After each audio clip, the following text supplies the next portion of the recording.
to the program Talk Sports on Global Television. I am Samuel Odi. It's an exciting Thursday morning here in the capital, and I saw a lot of excitement. Some fans were super excited from yesterday's matches, and then some had the last lap, some started off well, and then some other persons didn't really look at it and then didn't finish up strong. You know, Manchester United is still, Manchester City rather, is going through a whole lot. It's not just Manchester City. Manchester United is also going on a lot of stress, but we are not going to talk about Manchester United today because of my dear friend Samson, so I don't break his heart. But we'll be leaving that on the other note. Then Anthony Joshua might be facing Deontay Wilder in the coming months. This is what his fight promoter is saying, and also we'll also be having a conversation around the yellow and greens, as they'll be facing Brazil and the USA, as long as other international countries in the yellow and green. That's talking about the cricket. Remember, just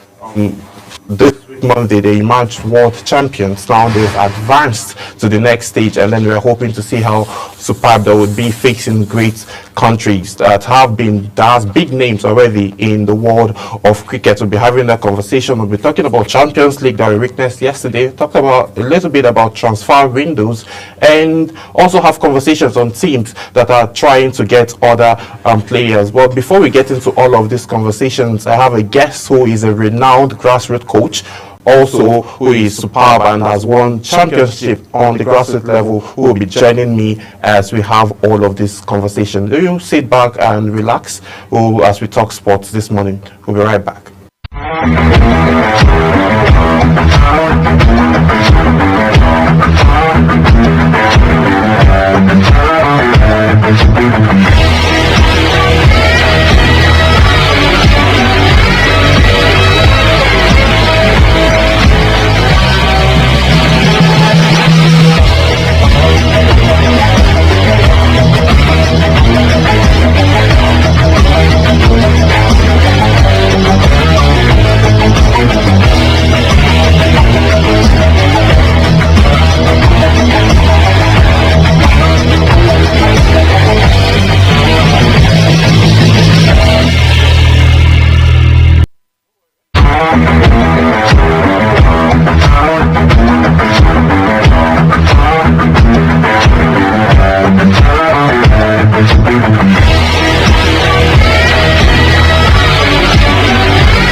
Yes, many thanks for staying with us. If you're just joining, you've not missed so much. Now we're about to get into the conversation. Like I already mentioned before the break, I have a renowned grassroots coach of Riverine Nuggets team with lots of accolades. Yes, the FCT State League is a winner. His team was the winner of the FCT 2018 State League. Also, Abuja Unity Cup 2018 winner, Abuja Super 4 Tournament 2022 2018 winners still, and then Future Champions Cup 2022 champions, Abuja Kids Soccer League for 2023 under 10 championship, Abuja Kids Soccer League 2024 under 11 first runner-up, and Nigerian Oil and Gas Industry 2024 head coach. This is someone with a track record, and just like what the NFF will always look for, a coach that has track record in winning games, not just winning games but also winning trophies. His name is Unamba Raphael, coach of Refined Nuggets Football Academy. Good morning, Happy New Year. Good to see you. You are going to pay fine for giving me another Sunday. Unamba Raphael. Thank you so much for joining us. Happy New Year. It was a pleasure to be here. Yeah. So, celebrity football coach. So far, it's good to see you again. But let's talk sport a little bit. How has it been? You know, the Shehu Diko has made mention about grassroots development in sports, and he also says that if we don't have grassroots sports developed properly, there wouldn't be need even having conversations about going for international competitions, because you won't pay attention to that. As someone who is in the grassroots, you know, and then growing to become like your mentor, Guardiola, Pep Guardiola, how well is this approach by the Sporting Commission director? I think it has been something we the grassroots coaches have been looking up to and looking forward to see. You know, change is constant, and I think the current NFF are actually doing everything possible to see how they can bring grassroots football back to its standard. There is this program that was organized by FIFA last year. They call it the Retalent Football Scheme. I was one among of the coaches in Abuja that attended, not just in Abuja, Nigeria. Yeah. There are some FIFA delegates that came to Nigeria. The NFF president was there.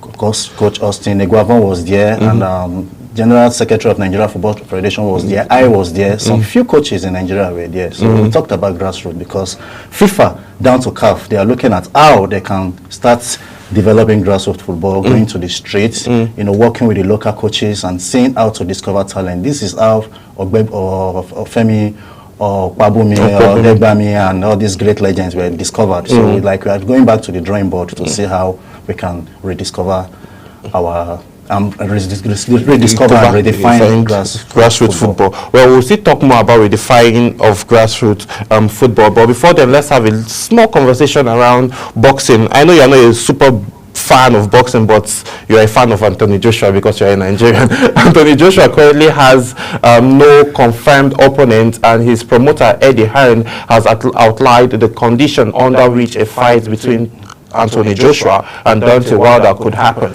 The British promoter explained that the first step is to wait for the outcome of Daniel Dubois versus Joseph Parker's fight, scheduled for February 22nd. However, he emphasized that his fight is not the fight rather is not their current priority. He added that Turki Al-Sheikh is also open to the idea of if Joshua Wilder fights. Also, Al-Sheikh also reportedly told Hearn that if Fury retires, of course he has retired, or something for some reason don't get to Darius Parker fight, the winner will be willing to consider the matchup. So now, when this fight is done, there might be a chance that Anthony might either face Joshua Parker or Deontay Wilder, because, you know, Daniel did him dirty in their last fight. So Anthony Joshua coming back and then early retirement. Can we say this guy retired early, Deontay Wilder? I think those losses he had, especially the one against Tyson Fury, actually affected him. Yeah. But I think this is another this is another opportunity for him to come back to the spotlight. Yeah. And you also know that Anthony Joshua, our own man, actually lost too. So I think both of them need they fight. Okay. And let's say after the fight, let's see who is next. Who is next on this scorecard. Now let's still talking grassroots. You know, cricket is not something that is well recognized in Nigeria, mostly let's say even in Africa at large. But we witnessed last year when Nigerian cricket, yellow and green, when they went to represent Nigeria in the All African Games in Ghana, first time ever, they went and then they came back with the bronze medal, third position. Moving away from that, this year they've gone for a competition and then they won the World Championship. That's the under 19. So now, talking about the next stage of this championship for the cricket, Nigerian yellow and green are looking to face England, Ireland, and as well as the United States of America in the Super Six formation. How well can you say Shehu Diko's policy on grassroots development of sports has impacted positively in lights like this? Now, in terms of sports globally, Nigeria is a country that delivers when it matters, especially when the right ones are given the opportunity to harness their potential. You understand? So I think for a team to have gone this far, winning the World Championship, and now going for Super Six. Yes. I think we are good to go, and I believe that these guys are well prepared. Yeah, we are hoping for them to conquer, because despite bad weather in New Zealand early hours Monday morning, it didn't stop these ladies to grab up the championship from the New Zealanders. Nigeria's female under 19 cricket team, the junior yellow and green female team have now progressed into the Super Six stage of the 2025 ICC under 19 Women's T20 World Cup in Malaysia, where they will face England and Ireland. The junior female Yellow Greens ended their group campaign with a 41-run Dale Smooth defeat against South Africa on Wednesday, but their historic 2 runs win over New Zealand on Monday, as well as the share of a point against Samoa, which are more than enough to see them through as the second best team in Group C. So they are even being categorized as the second best team. So with all of this now, how key is it going to be for African Nigerians, Africans, parents, to be able to introduce sports from the early stages to their young ones, to their children? Yeah, I think every parent wants their child to be a doctor, before. Yes. Back in the days, during the days of our own fathers. Okay. When you go to the field to play football and you come back, your body could tell you. No be my body could tell you. What my mom would tell me is go and hit football. But now every parent is ready to spend their lifetime on money, because by the time you realize that as an athlete or as a footballer, you are earning 100 million every week, 50 million every week. There are players that earn 300 million every week. Yeah. And you'll be like, a banker can't even earn 2 million naira every week. So they should scrap banking system. So it's not about scrapping banking system. I think if education is the key. Yes. But if you can't make it with your BSc or your masters, you can make it with your skills. That is the special talent, God-given talent. So now I think it's high time parents need to invest more. Okay. Not just parents, the government also needs to support, because there are some parents that are not capable of investing in their kids. That's what boils down to what Shehu Diko is talking about. So now the grassroots is an opportunity for every child, to showcase their hidden talents, so that the government can invest. Okay. All hands are not equal. True. I can tell you that there are a lot of talents on the streets, but they don't have the money to push and then move forward.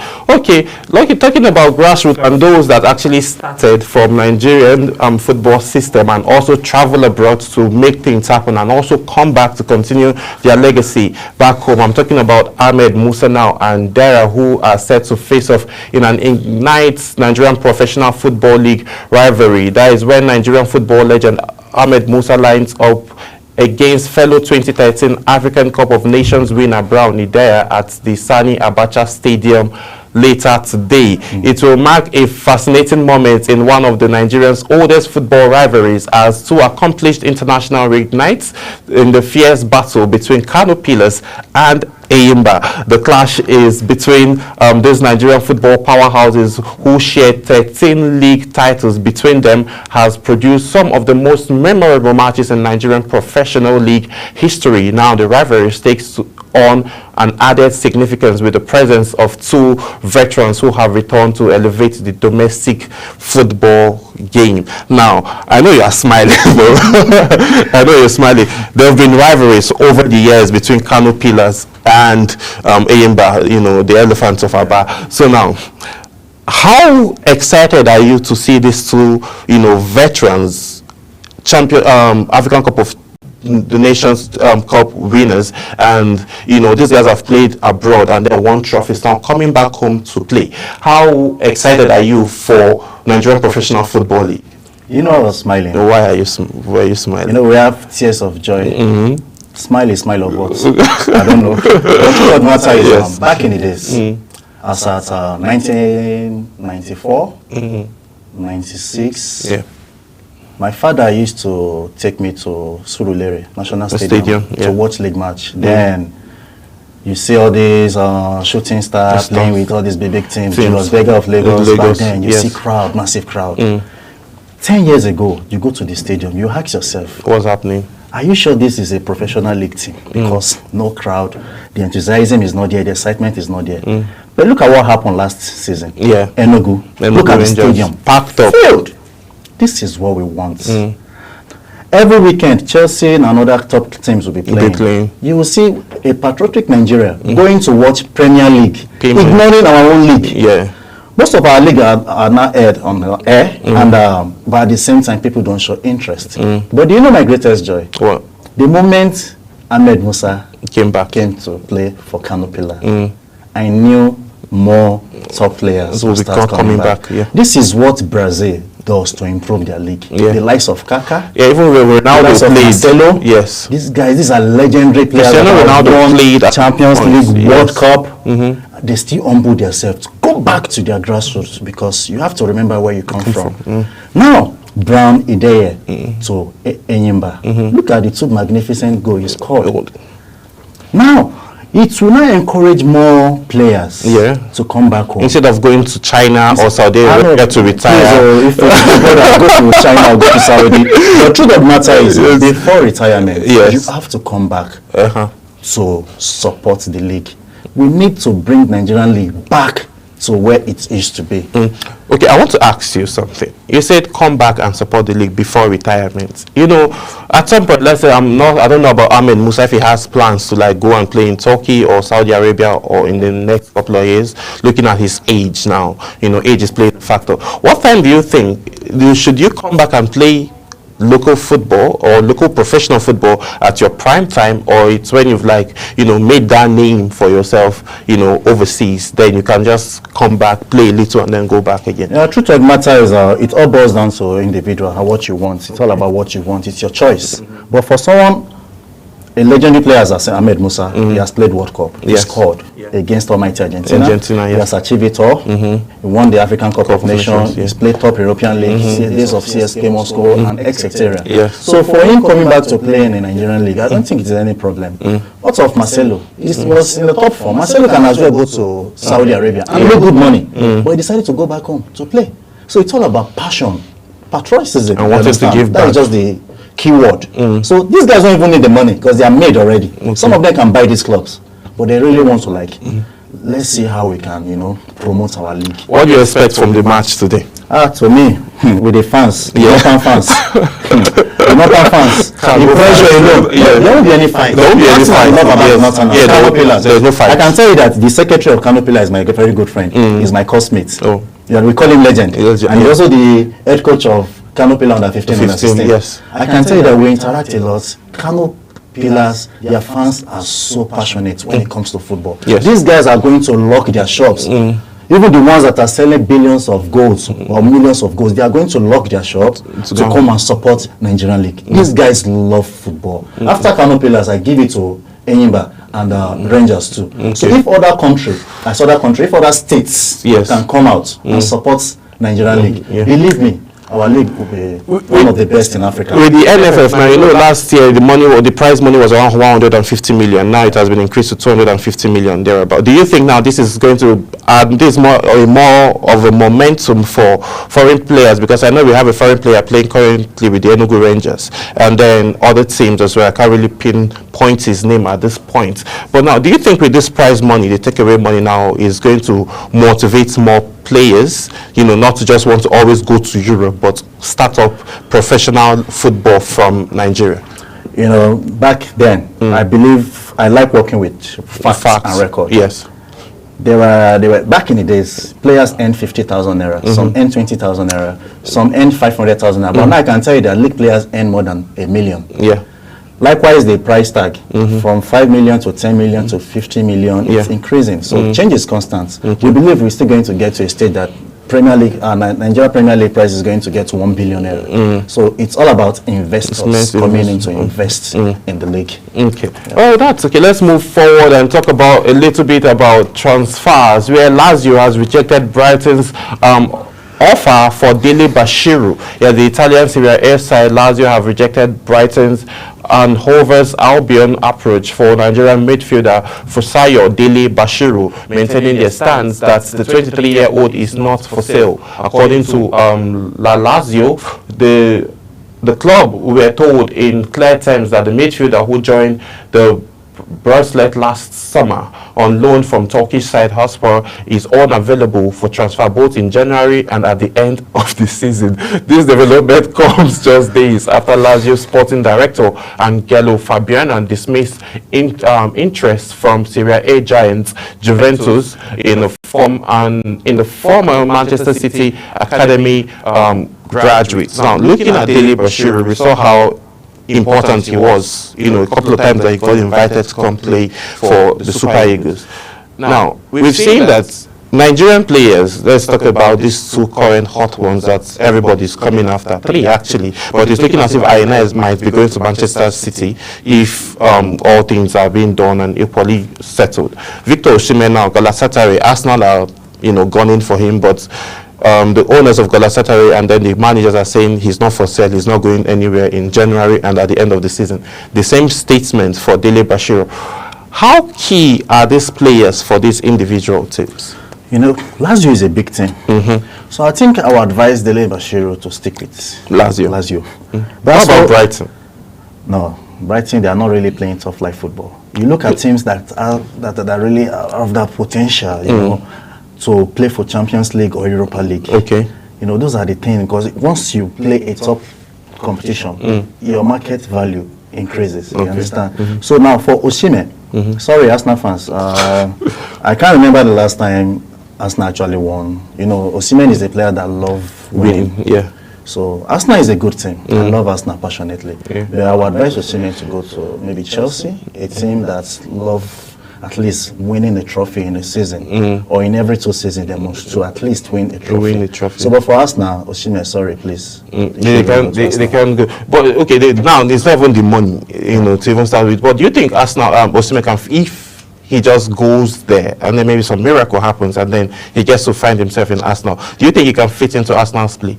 Yeah, it can actually fit in because Arsenal is a team of tiki-taka. They play box to box. There's their depth is massive. Yeah. So I think you won't even stress much. What they just do is knock the ball, transition, give him the pass, and he score. But Arsenal, you and I know that Arsenal.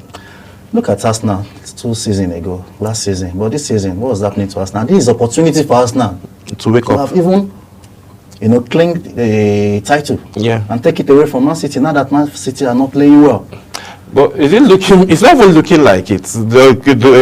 Arsenal. Do you think Arsenal is in the shape to actually win the title at this point? With what I'm saying, they are off and on. I think Liverpool might win. Just win it. What about Nottingham Forest? This is our Nigerian team, our brother. I think those guys are good to go. I think they are going to pull a stunt like Leicester City. Leicester City, but the way they did. So that means Manchester United is never in the conversation. They're out of the league.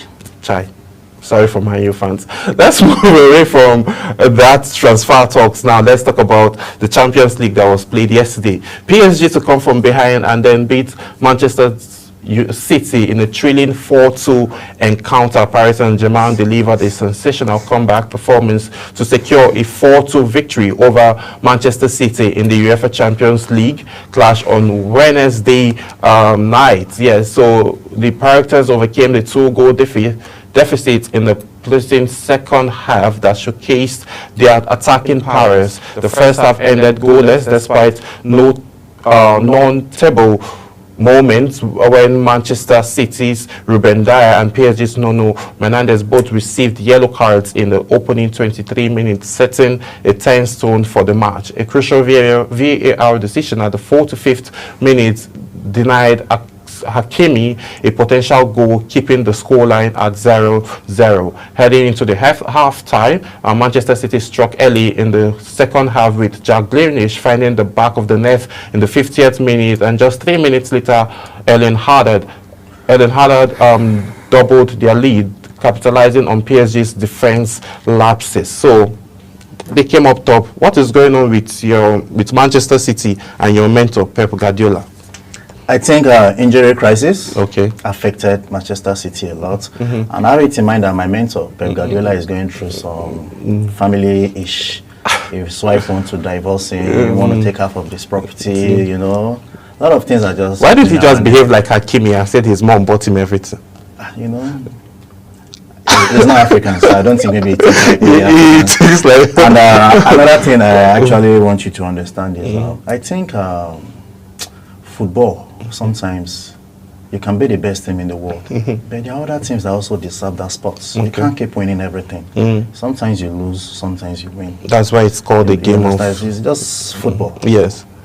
Well, hopefully, but with the way Manchester City they are going, look at we saw what they did to Ipswich just this past weekend, 6-0. Do you think they can be on the title race for the Premiership? Let's not talk Champions League now. Do you think they can, like, they are now, I think, 5th on the log table, and then do you think they can, you know, come up and then, you know, how they do come up and what Man City does in the second leg of the season? You know how aggressive they come out. Do you think we are going to witness the same thing this year? Remember, this is Premier League. This is not PA. This is not League One. League One, okay. Where you can easily predict those that are going to win. Premier League is a league whereby a smaller team can disappoint you.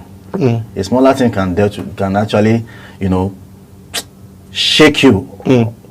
But looking at the table, I think Man City should fight for 4th and 3rd position. Right. First, because they are not really meeting up. The form is not there. They are not getting it right. The midfield is horrible for now.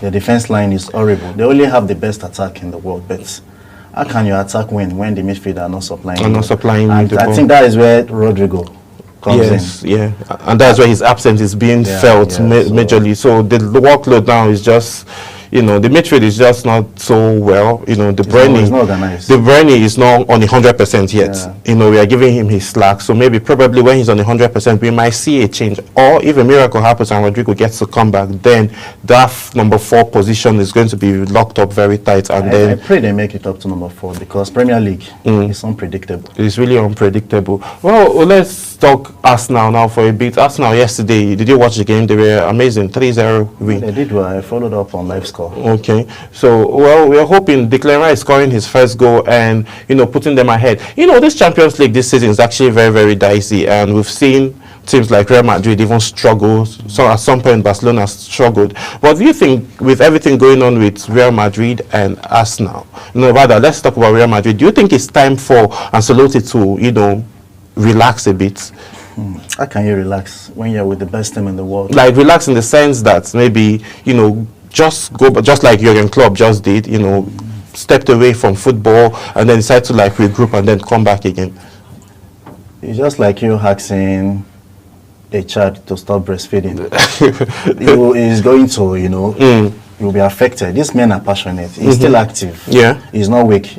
So I don't see him relaxing or retiring anytime soon. Okay. Remember, they're also Madrid. That is my team. We had injury crisis. Yeah. And I think this is just the time for us to start, you know, giving some Nino boys opportunity, like this guy from Brazil, Hendrick, yes. You know, look at how he came in at the, I think was that the Copa del Rey? The Copa del Rey, he scored first. He even scored a magnificent goal. Before Mbappe that you all were praising. So I think it's now time for us to start giving these young lads opportunity, and the likes of Modric, they should start thinking of retirement. You know, I guess, you know, there's this pattern that Real Madrid have of bringing younger players for the older players to mentor them. I think they are still in that stage of mentoring, but hopefully Real Madrid will be able to find their footing, and Ancelotti would be able to get back to his winning ways. And that is why I love my mentor, Guardiola. Look at how Guardiola transformed Foden. Foden is a small boy, but Foden of last 2-3 seasons, 4 seasons, is one of the best winger in the world. He's a very small boy,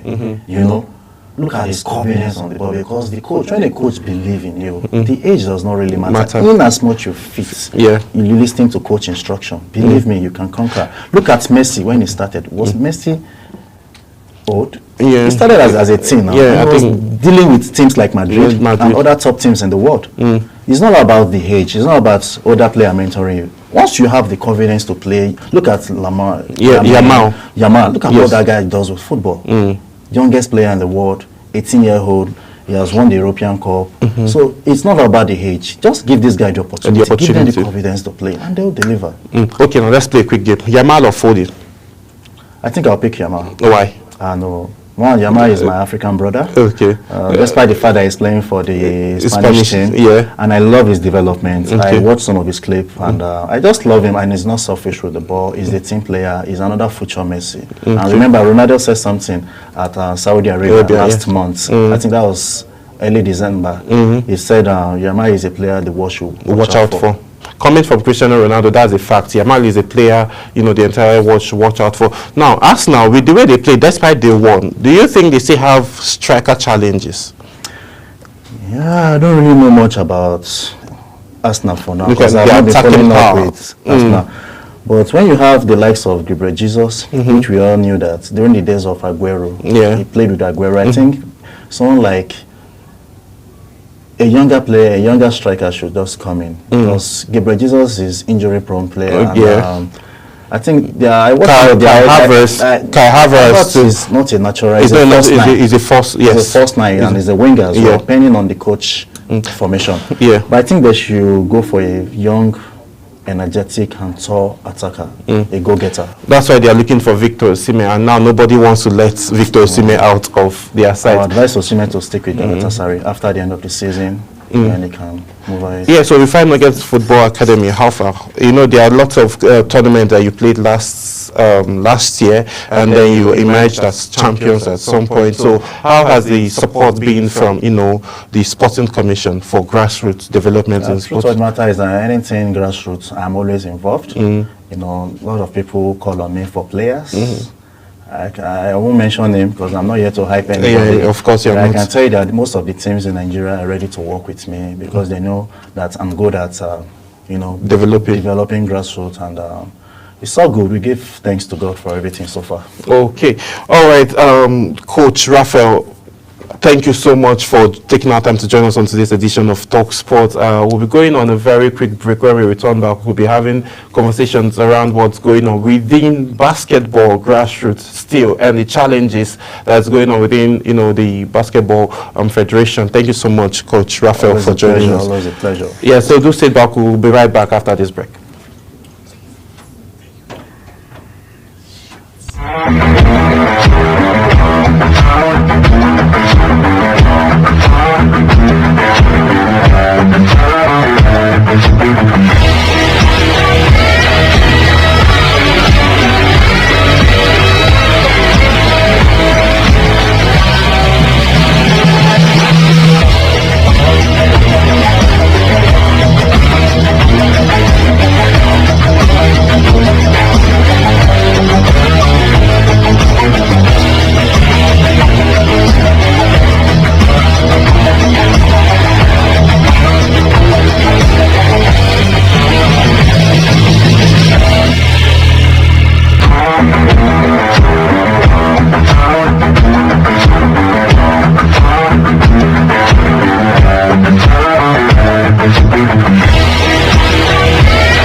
Yes, many thanks for staying with us. Now we are about to talk basketball, and there's a lot of issues going on within the Nigerian Basketball Federation, and we'll see ways that would be able to, get the right appropriate bodies to sort out this. And joining me to have this conversation is Coach Lawal Dadi, the head coach of Gilali Basketball Academy here in Abuja.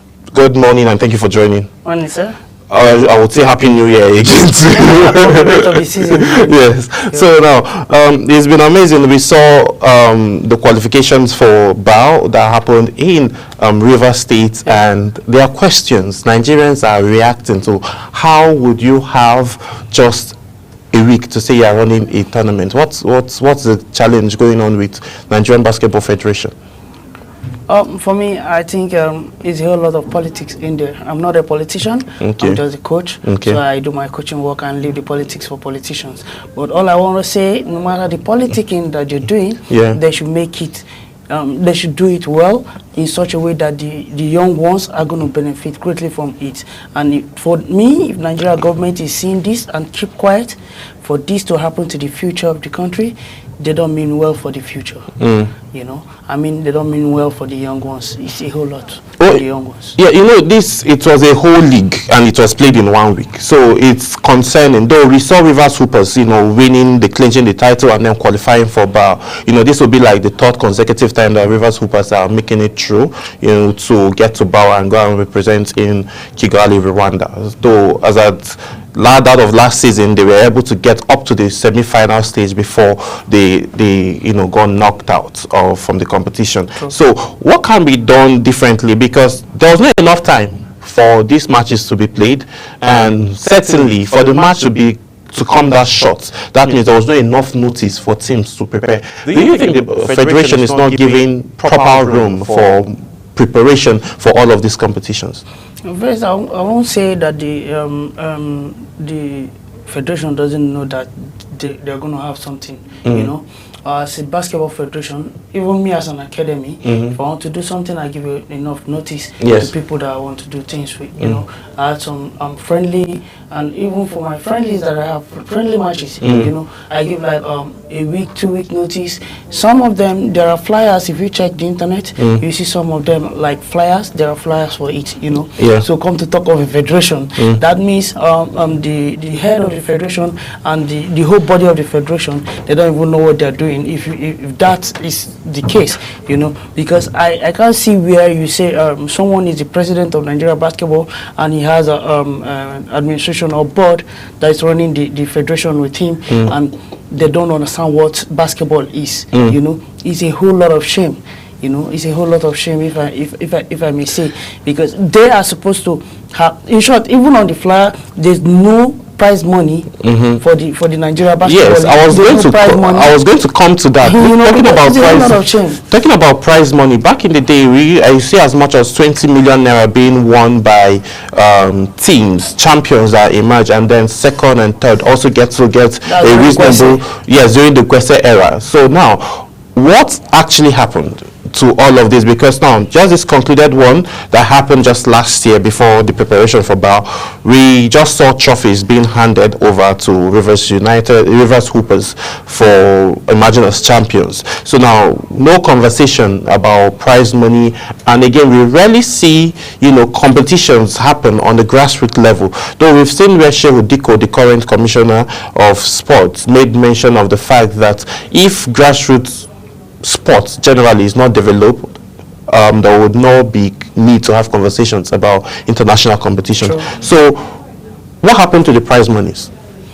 Okay, I'll say it's the responsibility of the federation to do that. It's not my responsibility.